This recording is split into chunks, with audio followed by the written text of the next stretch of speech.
Okay, so we've built all of the HTML for our websites yesterday, and it probably looks something like this. Not very pretty. So today we're going to make our websites look beautiful, and we do that by adding CSS. So the first thing we need to do is go back to our code and make a new document. So File, New File, and we're going to save this file under our Styles folder.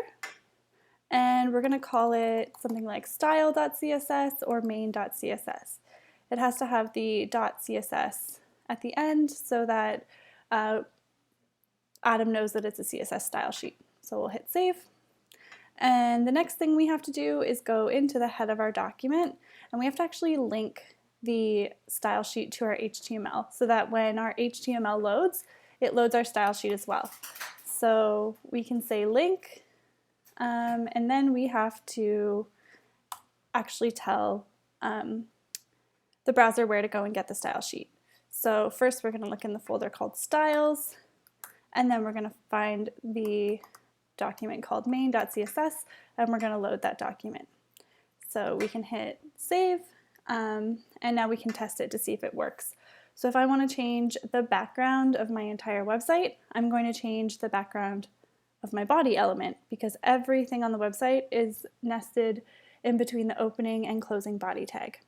So I'm going to write a rule for my body. I'll say body and then background dash color. I don't know, let's try purple. Okay, so we're going to save that. We can always change this later. We just want to test to see that it's working. So then the background color of your website should be purple if it worked. So now you can go ahead and write different styles for your elements. Know that CSS stands for Cascading Style Sheet. What does this mean? This means that the browser reads the style sheet from the top down. So we should be writing our most general styles at the very top and be getting more specific as we go down. So a rule that I write up here, so I change the background color of the body to purple, for example. If I wanted to change the background color of a section, I can write that rule down here. And since it's below and it's more specific, this rule will apply.